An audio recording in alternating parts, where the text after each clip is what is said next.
Brian May has been vocal about his battle with depression following a series of significant losses in his life. Warning: this article discusses suicide. Brian May suffered from such severe depression in the early 1990s he contemplated taking his own life. The legendary Queen guitarist suffered a series of losses and trauma that triggered the reaction which led to him nearly driving off Hammersmith Bridge.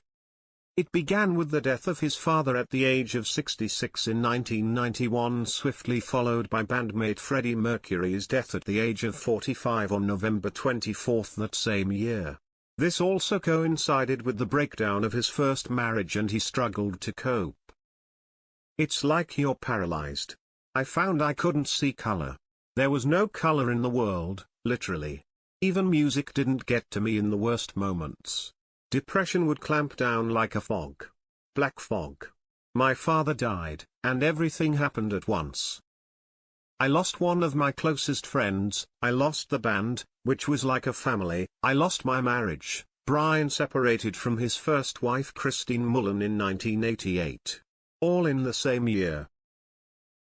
I have great strength, a strong optimistic side, but because I didn't really deal with the loss, I was carrying this low-grade depression for a long time. And much later, when I came to the complete crisis, I'd lost my mum too, he told the Mirror in 2002. He further expanded on this period of his life in a 2021 chat with The Independent.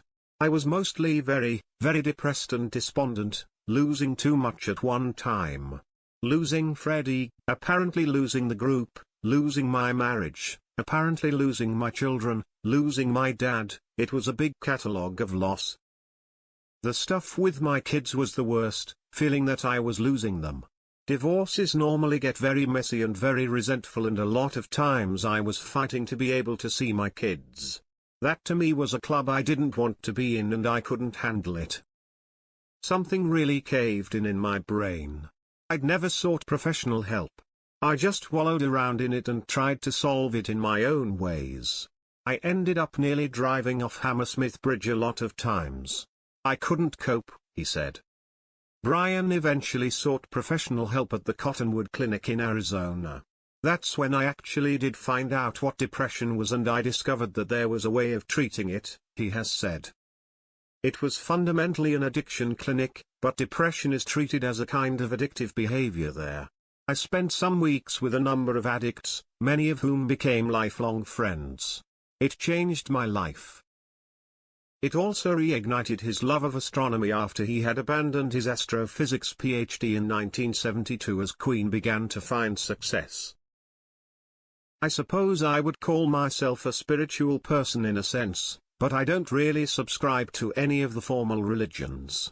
I went to this clinic in Tucson, Arizona, when I was very down, and they said, "We have to find your spirituality, what you most enjoy."